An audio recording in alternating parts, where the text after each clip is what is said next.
Welcome back to the channel of Chemilogy crackers. मैं हूं Aishwarya ma'am and आज मैं लेके आई हूं आपके लिए क्लास 9th का वीडियो, है ना।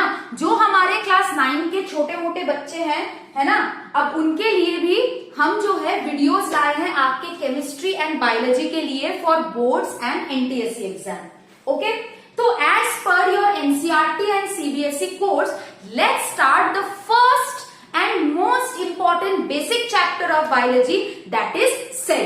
Okay students, चलो तो आज हम लोग स्टार्ट करने वाले हैं द चैप्टर सेल। ये जो चैप्टर है बेटा, ये बायो का बहुत ही बेसिक एंड फंडामेंटल चैप्टर है ना। It is the most basic and fundamental chapter of biology. ये आपके क्लास 10th में काम आएगा, 11th में काम आएगा, 12th में काम आएगा।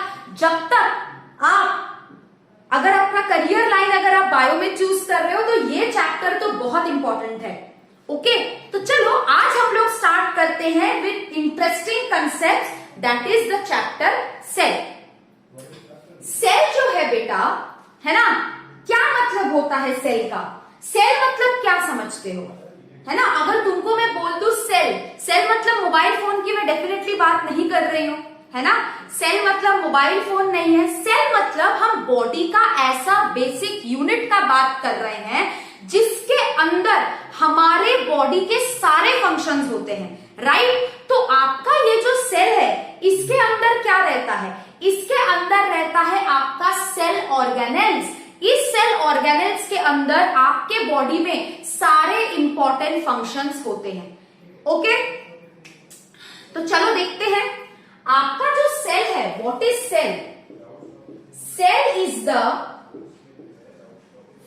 बेसिक यूनिट ऑफ लाइफ, है ना। सेल क्या होता है? It is the basic unit of life, ठीक है। सेल जो है सबसे बेसिक यूनिट आपका सेल होता है। सेल से फिर आपका टिश्यू बनता है। बहुत सारे सेल जो है ये एक साथ मिलके आपका टिश्यू बनाते हैं। बहुत सारे टिश्यू एक साथ मिलके आपका ऑर्गन बनाते हैं एंड बहुत सारे ऑर्गन्स मिलके आपका ऑर्गन सिस्टम बनाते हैं। तो ये सेल क्या है? It is the basic unit of life, ठीक है। आपका जो घर जब बनता है आपका, राइट, घर जब बनता है पहले क्या होता है? पहले आप लोग ईंटा लगाते हैं, चाहे घर बनाए, चाहे शॉपिंग मॉल बनाए, चाहे मूवी हॉल बनाए, कुछ भी बनाओ आप। कंस्ट्रक्शन के टाइम पे पहले ईंट लगता है, तो वो जो आपका ईंट है ना, वो आपका सेल है। एक एक ईंट लगा के आपका घर बनाया जाता है। ईंटों के बीच में सीमेंट लगाया जाता है, तो सारे ईंटों को मिलके आपका एक घर बनाया जाता है। तो आपका ह्यूमन बॉडी एक घर है और आपके जो सेल्स हैं दैट इज द ब्रिक। जैसे घर का बेसिक यूनिट ब्रिक होता है, वैसे आपका ह्यूमन बॉडी का बेसिक यूनिट क्या होता है? सेल। क्लियर? सेल क्या होता है? It is the basic unit of life, right. अब बायोलॉजिकल डेफिनेशन सेल का क्या है देख लेते हैं। यही लिख देती हूं, सेल इज द फंडामेंटल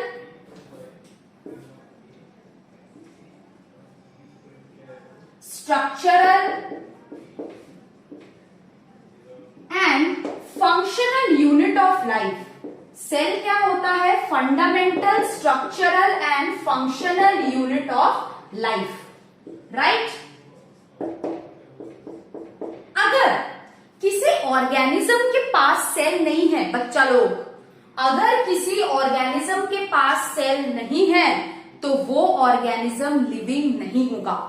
अगर ऑर्गेनिज्म को लिविंग होना है तो उसके पास सेल होना बहुत जरूरी है, राइट। अगर सेल नहीं है, क्या हम उसको लिविंग बोलेंगे? नहीं बोलेंगे। ये जो मेरा मार्कर है, क्या ये लिविंग है? नहीं, ये लिविंग नहीं है, क्योंकि इसमें सेल नहीं है। तो ये बना किससे है? ये बना है मैटर से, एटम से, मॉलिक्यूल से, राइट। सेल से नहीं बना है। तो इफ ऑर्गेनिज्म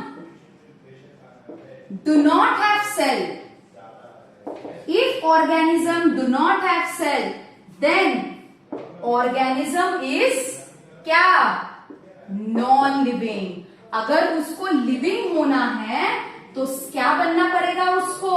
उसको सेल बनना पड़ेगा, उसके अंदर सेल बनना पड़ेगा। राइट। चलो अब स्टडी ऑफ सेल, अगर सेल के बारे में कोई पढ़ रहा है उसको हम क्या बोलते हैं? साइटोलॉजी। ठीक है, साइटोलॉजी क्या है? सेल के हर एस्पेक्ट के बारे में, सेल के हर कुछ के बारे में स्टडी करना को हम क्या बोलते हैं? साइटोलॉजी। ठीक है, तो स्टडी ऑफ सेल क्या है? स्टडी ऑफ सेल को हम क्या बोलते हैं? साइटोलॉजी और सेल बायोलॉजी। ठीक है, study of cell is known as cytology और सेल बायोलॉजी। क्या मतलब है इसका? स्टडी ऑफ, है ना, study of all aspects of cell, cell के जितने भी एस्पेक्ट्स होते हैं उसके बारे में स्टडी करना को हम क्या बोलते हैं? साइटोलॉजी और स्टडी ऑफ सेल, राइट। चलो अब ये जो साइटोलॉजी जो टर्म है, ये जो हम सेल के स्टडी के लिए साइटोलॉजी का टर्म यूज कर रहे हैं, क्या तुम्हें पता है ये साइटोलॉजी टर्म कौन दिया था? Any idea? साइटोलॉजी जो टर्म है वो दिया था आपके हर्टविग ने। ठीक है, हर्टविग ने जो है ये आपके साइटोलॉजी टर्म को कॉइन किया था। ठीक है, cytology term was coined by हर्टविग। ठीक है, हर्टविग बोल के एक साइंटिस्ट थे, उन्होंने साइटोलॉजी वाला टर्म जो है उन्होंने दिया था। What is cytology? साइटोलॉजी का मतलब होता है study of all the aspects of cell, right. Study of all the aspects of cell is known as cytology. I hope ये आपको क्लियर है ना? आई होप ये आपको एकदम क्रिस्टल क्लियर है, राइट। चलो अब हम इसको लेके आगे बढ़ते हैं। हम देखते हैं कि आपका और सेल के बारे में जो डिस्कवरीज हुए हैं वो कौन किया है।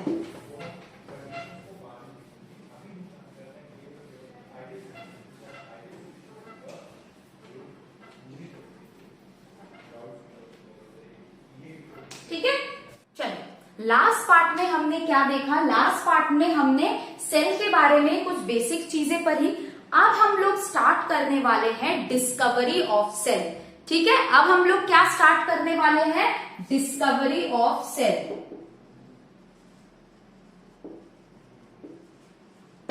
ठीक है, डिस्कवरी ऑफ सेल किसने किया था? पहली बार सेल को कौन देखा था?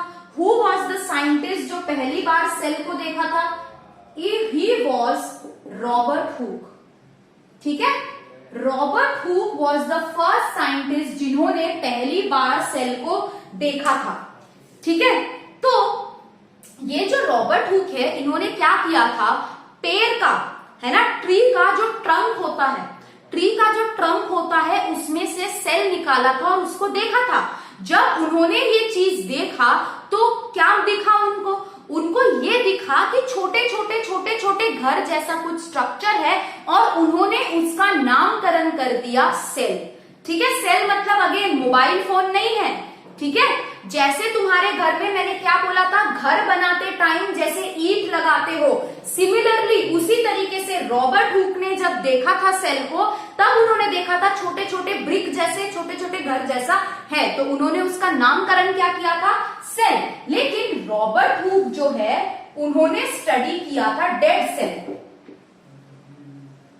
Study dead cell. अब ये डेड सेल क्या होता है? मरा हुआ सेल क्या होता है? What is dead cell? Dead cell का मतलब होता है कि जब रॉबर्ट हुक ने ट्री को बार्क से जो सेल निकाला था, उस सेल का नाम है कॉर्क सेल। और ये कॉर्क सेल कहां मिलता है? ट्री का जो बार्क है उधर मिलता है। ठीक है, ट्री का जो बार्क में जो डेड सेल मिलता है, उन्होंने उनको स्टडी किया था और क्या मिला था उनको? जब वो माइक्रोस्कोप में देखे, उन्होंने छोटे छोटे घर जैसा स्ट्रक्चर देखा। तो स्टडी डेड सेल, लेकिन किसका? Studied dead cork cell from the bark of, कौन सा ट्री? कौन सा ट्री उन्होंने देखा था? उन्होंने देखा था ओक ट्री का कॉर्क सेल। ओक जो है ये एक तरीके का ट्री होता है, उसके जब बार्क से सेल निकाला गया, then it was the dead cork cell from the bark of the tree. अब रॉबर्ट हुक ने पहली बार जब सेल को देखा था, उन्होंने ही सेल का नाम रखा था सेल। तो Robert hook coined the term cell for the very first time। ठीक है, सेल, आज जो हम लोग इसको सेल सेल सेल बार बार पढ़ते हैं, तो हमें याद रखना है कि सेल नाम के पीछे जो व्यक्ति का हाथ रहा है वो है हमारा Robert Hooke. Robert Hooke is also known as father of cytology, मतलब सेल बायोलॉजी का फादर। पहली बार सेल की दुनिया में कदम रखने वाले जो इंसान थे वो थे Robert Hooke, and he is known as the father of cell study. Exam में अगर आए फादर ऑफ साइटोलॉजी, बच्चा मेरा नाम नहीं लिखना है ना, कि मैम ने पढ़ाया था चलो फादर ऑफ साइटोलॉजी में मैम का नाम लिख के आते हैं। नहीं बेटा, गलत है, रॉबर्ट हुक है। रॉबर्ट हुक का नाम लिख के आना है। अगर गलत लिख के आते हो तो मेरा जो हाथ है ना, ये ऐसे पीछे पीछे जाएगा तुम्हारे मारने के लिए, तो याद रखना, ठीक है। चलो, Robert Hooke is known as father of psychology, right. तो रॉबर्ट हुक के बारे में हम देखें कि कैसे इन्होंने पहली बार सेल का डिस्कवरी किया, सेल को ऑब्जर्व किया। ऑब्वियसली माइक्रोस्कोप के अंदर, तब सिंपल माइक्रोस्कोप था तो उन्होंने सिंपल माइक्रोस्कोप के अंदर ही देखा होगा, राइट। चलो, नेक्स्ट जो साइंटिस्ट है तुम्हारे वो है एंटन वॉन लीवेनहोइक। ये एंटन वॉन लीवेनहोइक को हम कौन से रिलेशन में रखेंगे? एंटन वॉन लीवेनहोइक को चलो हम बना देते हैं हमारे फूफा, ठीक है। तो हमारे जो लीवेनहोइक फूफा जी थे, उन्होंने क्या किया, उन्होंने पहली बार लिविंग सेल को देखा था। He observed and described living cell for the first time. Observed and described living cell for the first time. ठीक हो ना? इन्होंने पहली बार लिविंग सेल को डिस्कवर किया था for the first time. For the first time Leeuwenhoek को, है ना, क्या किया था उन्होंने? लिविंग सेल को डिस्कवर किया था। रॉबर्ट भाई ने डेड सेल को डिस्कवर किया था, लीवेनहोइक ने लिविंग सेल को डिस्कवर किया था, ठीक है। कौन सा लिविंग सेल को डिस्कवर किया था इन्होंने? रेन वाटर, बारिश के पानी में जो मूविंग एनिमल सेल रहते हैं उनको पहली बार इसने माइक्रोस्कोप में देखा था। तो कौन सा सेल था? रेन वाटर मूविंग सेल एनिमलक्यूल, मतलब कोई एनिमल सेल था जो कि मूव कर रहा था, मूविंग सेल एनिमलक्यूल, राइट। तो ये एंटन वॉन लीवेनहोइक ने लिविंग सेल का डिस्कवरी किया, उसको ऑब्जर्व भी किया।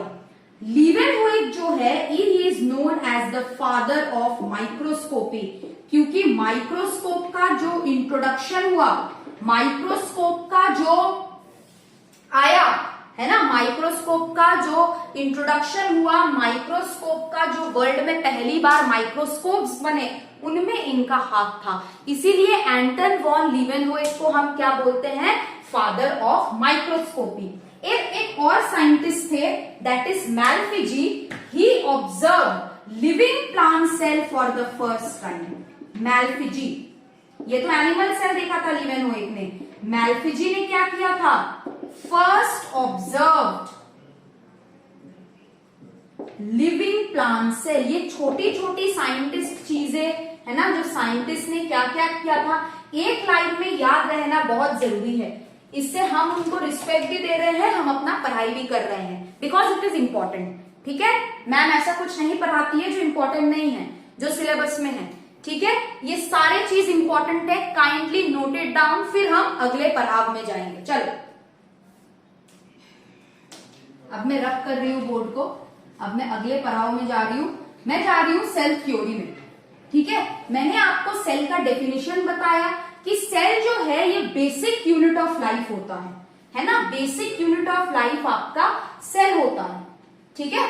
It is the basic unit of life. अब कुछ साइंटिस्ट थे जो इसका सेल थ्योरी बोल के एक चीज डिवाइस किए थे। उससे पहले कुछ चीजें पता होना जरूरी है। कौन सी चीजें हैं वो? दो साइंटिस्ट हैं, पहला है श्वॉन, ठीक है, पहला है श्वॉन, ठीक है, और दूसरे साइंटिस्ट कौन है? श्लेडेन।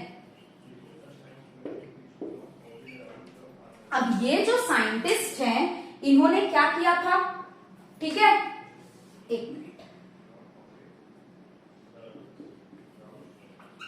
ठीक है, जो साइंटिस्ट थे इन्होंने क्या किया था, श्वॉन एंड श्लेडेन। देखो तुम लोगों को पता है एक बर्ड होता है व्हाइट कलर का, स्वॉन। स्वॉन क्या है? बर्ड है, एक एनिमल है। तो उसी स्वॉन से हमें इस श्वॉन को याद रखना है। ये श्वॉन ने क्या किया था? इन्होंने पहली बार एनिमल सेल को पूरी तरीके से स्टडी किया था, studied animal cell for the first time. और श्लेडेन ने क्या किया था? Studied plant cell for the first time. क्या होता है इन दोनों नामों में ना, लोग अक्सर बच्चे कंफ्यूज हो जाते हैं कि किन्होंने एनिमल सेल को स्टडी किया था और किन्होंने प्लांट सेल को स्टडी किया था। तो श्वॉन से आपको स्वॉन याद रखना है, मैं यहाँ पे ऐसे एरो करके लिख दे रही हूं।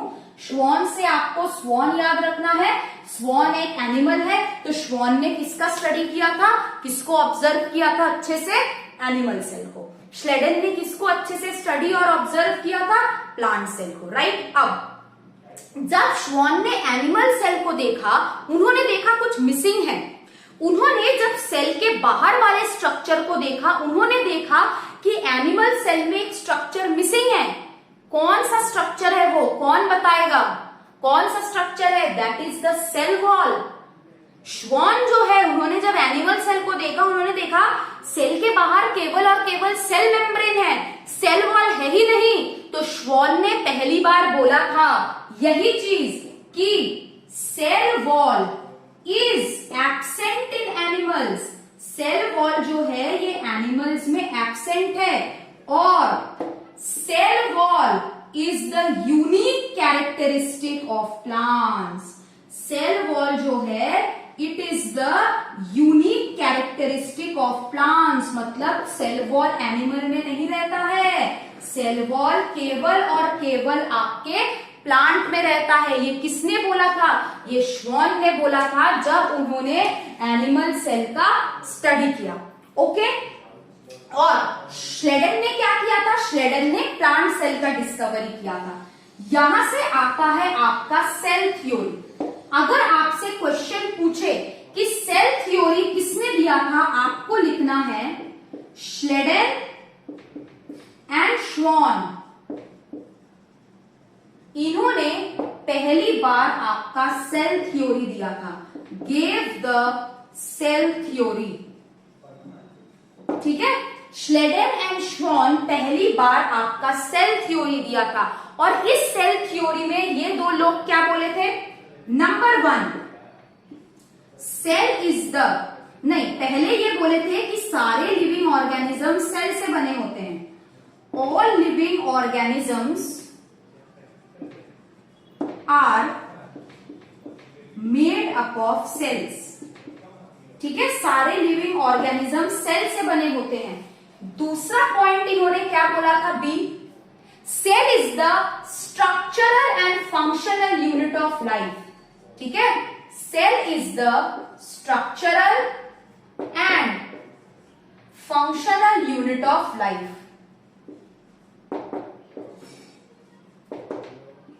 राइट, ये दो पॉइंट जो है ये आपके श्लेडेन एंड श्वॉन ने दिया था। ये दो जो सेल थ्योरी के पॉइंट्स है। लेकिन सेल थ्योरी का एक थर्ड पॉइंट भी आता है, और ये थर्ड पॉइंट इन्होंने नहीं दिया था। ये थर्ड पॉइंट क्या बोलता है? ऑल सेल्स, क्या बोलता है? All cells arise from pre existing cells. मतलब तुम्हारे बॉडी में हमेशा नए सेल्स बनते रहते हैं। ओल्ड सेल्स डेड हो जाते हैं और उसमें से नए सेल बनते हैं by the process of cell division. ये जो थर्ड पॉइंट है, all cells arise from pre-existing cells, this is pointing towards cell division, right? तो तुम्हारा all cells arise from pre-existing cells, ये किन्होंने बोला था? जो थर्ड पॉइंट है सेल थ्योरी का, वो दिया था रुडोल्फ वर्चो ने। और इसको क्या बोलते हैं हम? Cell lineage theory. लीनिएज का मतलब होता है जेनरेशन। सेल लीनिएज थ्योरी मतलब एक सेल से दूसरा सेल, दूसरा सेल से तीसरा सेल, ऐसे कर करके सेल का डिवीजन हो होके नया सेल बन रहा है, राइट? इसको बोला गया था ओमनिस सेल्यूला ई सेल्यूला। ओमनिस सेल्यूला ई सेल्यूला ये किन्होंने दिया था? ये दिया था रुडोल्फ वर्चो ने। रुडोल्फ वर्चो ने पहली बार सेल लीनिएज थ्योरी दिया था, विच सेड कि नए सेल जो है हमेशा ओल्ड सेल से आते हैं, करेक्ट? अब ये जो रुडोल्फ वर्चो थे, है ना, इन्होंने सेल लीनिएज थ्योरी दिया था, मतलब सेल का थ्योरी का जो थर्ड पॉइंट है ये रुडोल्फ वर्चो ने दिया था। लेकिन जो पहला पॉइंट है और दूसरा पॉइंट है ये दिया था श्लेडेन एंड श्वान ने, और सेल थ्योरी का थर्ड पॉइंट दिया था रुडोल्फ वर्चो ने। ओके, अब सेल थ्योरी का कोई एक्सेप्शंस ऑफ सेल थ्योरी, कुछ तो एक्सेप्शन होगा, दैट इज वायरस। वायरस जो है इसको हम नाइदर लिविंग बोलते हैं नॉर नॉन लिविंग बोलते हैं, ये बीच में है। जब वायरस मेरे बॉडी के बाहर है ना, वायरस जब मेरे के बॉडी के बाहर है, नॉन लिविंग है। जैसे ही मेरे कांटेक्ट में आता है तुरंत लिविंग होने लगता है, झूमने लगता है। तुमको पता है ना, वायरस मॉडर्न चोर की तरह है।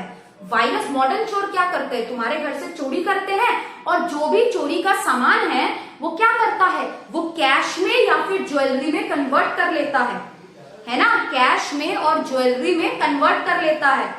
तो वायरस तुम्हारे बॉडी में आके जो तुम्हारा डीएनए है वो अपने डीएनए में दोनों साथ में मिलके उसको कॉपी कर लेते हैं। वायरस हमारा डीएनए और उसका डीएनए जो है कॉपी कर लेता है, और फिर खत्म आदमी। अभी देखियो ना, कोविड वायरस सर के ऊपर नाच रहा है, वो ही वही कर रहा है ना, मॉडर्न चोर की तरह काम कर रहा है, राइट? तो तुम्हारा जो वायरस है it is a exception to cell theory, ठीक है? चलो, इसके आगे हम पढ़ेंगे protoplasm and what are the types of cells. तो हमने क्या देखा था अभी तक? हमने सेल थ्योरी को स्टडी किया, हमने वायरस के बारे में पढ़ा, एक एक्सेप्शन है। अब आता है एक चीज, दैट इज प्रोटोप्लाज्म। ये प्रोटोप्लाज्म क्या चीज है? What is protoplasm? प्रोटोप्लाज्म जो है, पहले तो ये टर्म किसने दिया था? This term was given by पुरकिंजे। Protoplasm का जो टर्म है इट वॉज गिवन बाय पुरकिंजे, ठीक है? पुरकिंजे जी जो थे, इन्होंने पहली बार प्रोटोप्लाज्म टर्म जो है वो कॉइन किया था। अब प्रोटोप्लाज्म क्या है? जैसे cell is the basic unit of life, वैसे protoplasm is the physical basis of life. तुम्हारा जो सेल है ये पूरा का पूरा तुम्हारा प्रोटोप्लाज्म से ही बना है। यही प्रोटोप्लाज्म जो है तुम्हारा डिवाइडेड है साइटोप्लाज्म में, जो सेल के अंदर रहता है, और न्यूक्लियोप्लाज्म में, जो न्यूक्लियस के अंदर रहता है। इसी साइटोप्लाज्म में तुम्हारे सारे सेल ऑर्गेनेल्स है। तो अगर तुम एक सेल को इमेजिन करो, अगर मैं यहाँ पे एक सेल ड्रॉ करती हूँ, मान लो ये सेल है, ये सेल वॉल है, ये उसका सेल मेम्ब्रेन है। इस सेल का पूरा हिस्सा क्या है? तुम्हारा प्रोटोप्लाज्म। लेकिन प्रोटोप्लाज्म तुम्हारा लिविंग है, प्रोटोप्लाज्म लिविंग है, और सेल वॉल जो है वो तुम्हारा डेड होता है, ठीक है? सेल वॉल जो है वो तुम्हारा डेड होता है, ठीक है? लेकिन प्रोटोप्लाज्म जो है वो तुम्हारा लिविंग होता है, राइट? तो जब हम प्रोटोप्लाज्म की बात कर रहे हैं तब हम, ठीक है, जब हम प्रोटोप्लाज्म की बात कर रहे हैं तब हम क्या बोल रहे हैं? हम सेल वॉल को नहीं पकड़ेंगे, हम सेल मेम्ब्रेन को पकड़ेंगे, और उसके अंदर जो सेल ऑर्गेनेल्स है उनको पकड़ेंगे, क्योंकि सेल वॉल तुम्हारा डेड है, और ये सेल के अंदर ये जो पूरा हिस्सा है दिस इज द प्रोटोप्लाज्म। ये जो प्रोटोप्लाज्म है it is divided into cytoplasm, ये पूरा तुम्हारा साइटोप्लाज्म है। यहां मैं अगर न्यूक्लियस ड्रॉ कर दूं, ये न्यूक्लियोप्लाज्म हो गया। तो protoplasm is divided into cytoplasm and nucleoplasm. तो बेसिकली तुम्हारा सेल के अंदर दो चीज रहता है, साइटोप्लाज्म, ये पूरा साइटोप्लाज्म है जहां पे सेल ऑर्गेनेल रहते हैं, और रहता है न्यूक्लियोप्लाज्म जो तुम्हारे न्यूक्लियस के अंदर रहता है। क्या हम सेल वॉल को पकड़ेंगे? नहीं। याद है मैंने बोला था जो रॉबर्ट हुक अंकल थे उन्होंने पहली बार सेल को देखा था, मैंने बोला था उन्होंने डेड सेल को देखा था।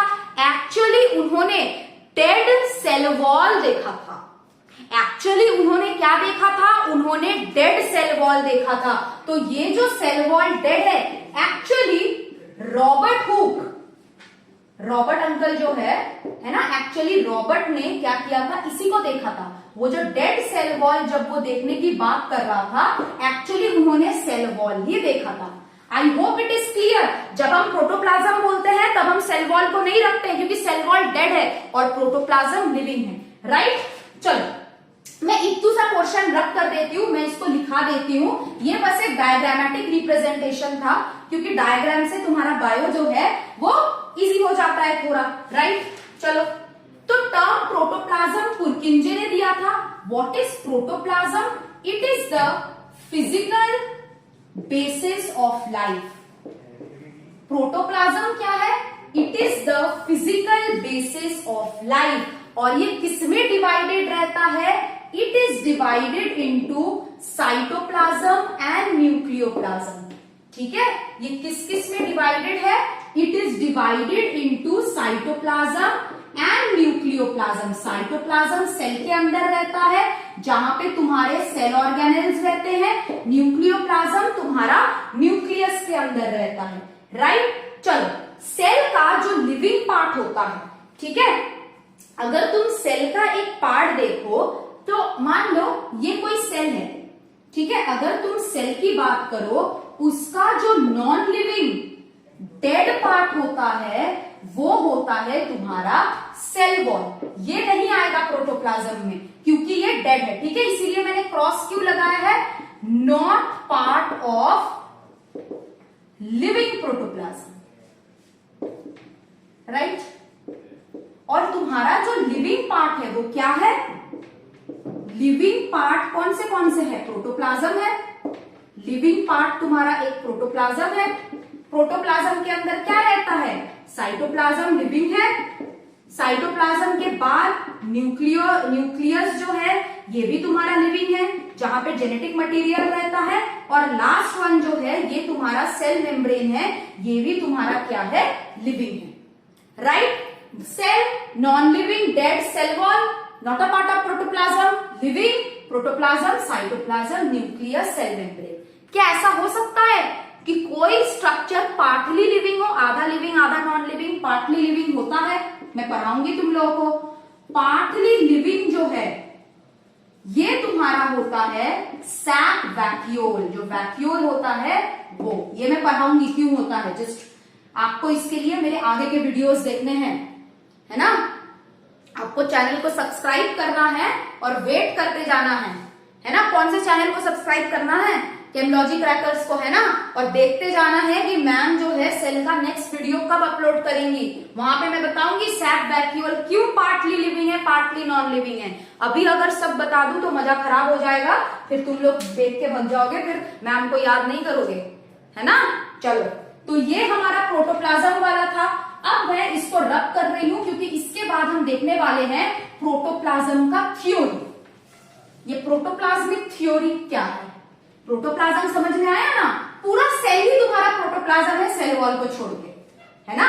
तो ये किसने बोला था? ये भी किसी ने बोला था। किसने बोला था? चलो प्रोटोप्लाज्म में अब हम आ गए हैं प्रोटोप्लाज्मिक थ्योरी में। कौन से थ्योरी में आ गए हैं? प्रोटोप्लाज्मिक थ्योरी में। ये जो प्रोटोप्लाज्मिक थ्योरी है ये किसने दिया था? Any idea? अगेन मैम ने नहीं दिया था, ठीक है। अगर क्वेश्चन है एग्जाम में, मेरा नाम ऑप्शन में नहीं रहेगा, तो इसको दिया था स्कल्स ने, ठीक है। कैसे भी प्रोनाउंसिएशन करो, है ना। स्कूल्स बोलो, इसको स्कल्स बोलो, कैसे भी प्रोनाउंसिएशन कर लो, बस मेरे दिल की बात समझो मैं क्या बोलना चाह रही हूँ ना, कैसे भी प्रोनाउंस कर लो, ठीक है। चलो, प्रोटोप्लाज्मिक थ्योरी का मतलब क्या है? Total living matter of an organism. Protoplasmic theory में क्या क्या आता है? टोटल लिविंग मैटर, जो तुम्हारा टोटल लिविंग मैटर है सेल का, उसको तुम प्रोटोप्लाज्मिक थ्योरी बोलते हो। Total living matter, total living matter को हम क्या बोलते हैं? प्रोटोप्लाज्म। ये प्रोटोप्लाज्मिक थ्योरी का पहला पॉइंट है। दूसरा पॉइंट क्या है? सेल इज, क्या है? Cell is simply an accumulation, accumulation मतलब जमा होना, है ना? Accumulation of protoplasm divided bye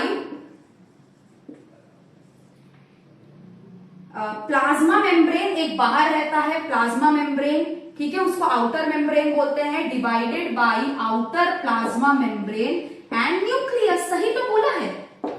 पूरा सेल को अगर तुम देखते हो तो पूरा सेल किससे भरा होता है? प्रोटोप्लाज्म से भरा होता है। उसी प्रोटोप्लाज्म को हम साइटोप्लाज्म भी बोल रहे हैं, न्यूक्लियोप्लाज्म भी बोल रहे हैं। वो प्रोटोप्लाज्म जब न्यूक्लियस के अंदर जाता है, न्यूक्लियोप्लाज्म हो जाता है। न्यूक्लियस के बाहर वाला जो एरिया है, जो प्लाज्मा मेम्ब्रेन से घिरा हुआ है, उसको क्या बोल रहे हैं? साइटोप्लाज्म बोल रहे हैं। तो सही तो बोला है इस थ्योरी ने, राइट? सही तो बोला है। तो प्रोटोप्लाज्मिक थ्योरी स्कूल्स ने दिया था। Total living matter of cell होता है तुम्हारा प्रोटोप्लाज्म। अगेन यहां पे लिख दे रही हूं, सेल वॉल नॉट इंक्लूडेड, है ना? सेल वॉल जो है इनके दोस्ती में शामिल नहीं है। सेल वॉल नॉट इंक्लूडेड, बेचारा डेड है, मरा हुआ है, ठीक है। कुछ कुछ दोस्त ऐसे रहते हैं ना, देवदास जैसे, उनको बुलाओ तो आते नहीं है पार्टी में, घूमने भी नहीं जाते हैं, है ना, बोलते हैं मम्मी डांटेगी, वही है वो सेल वॉल। रिलेट कर पा रहे हो ना? सब लोग है, लिविंग है, सबका सब लोग लिविंगली एंजॉय कर रहे हैं। सेल वॉल उधर देवदास जैसा पड़ा हुआ है, कोई मतलब नहीं है उसको दुनिया से, राइट? चलो, तो आई होप ये सबको समझ में आया है। प्रोटोप्लाज्मिक थ्योरी, सेल क्या है? पूरा का पूरा प्रोटोप्लाज्म है। न्यूक्लियस के अंदर अगर वो प्रोटोप्लाज्म है तो उसको न्यूक्लियोप्लाज्म बोल रहे हैं। न्यूक्लियस के बाहर अगर वो है तो उसको साइटोप्लाज्म बोल रहे हैं। सिंपल, स्वीट एंड क्यूट, ठीक है। चलो, इसको इसका वो ले लो, है ना? इसको अच्छे से देखना, अच्छे से लेक्चर्स अटेंड करना, ठीक है। आज हम लोग यहां तक करते हैं। नेक्स्ट फिर में इसके आगे सेल ऑर्गेनेल स्टार्ट करने वाली हूं, राइट? ठीक है, चलो, है ना? ओके, चलो, bye bye, happy learning, enjoy करो इसको, है ना? लर्निंग को एंजॉय करो, है ना? ठीक है, चलो, लर्निंग को एंजॉय करो। और हाँ, अगर वीडियो देख रहे हो तो बेटा देखो सब्सक्राइब कर देना। अगर नहीं सब्सक्राइब करते हो ना तो मेरे को ना मतलब एनर्जी नहीं आता है। और कुछ तो सीखे होगे ना वीडियोस, चलो 1-2% ही मैं मान के चलती हूँ, सीखे होगे ना, तो लाइक कर देना, ठीक है। सिर्फ ना देख देख के चले मत जाना, तो मैम के पास एनर्जी कहाँ से आएगा बताओ। और तुम लोग तो बहुत सारे दोस्त लोग होंगे, सब इंस्टा FB खोल के बैठे रहते हो, तो वीडियो को जो है ना प्लीज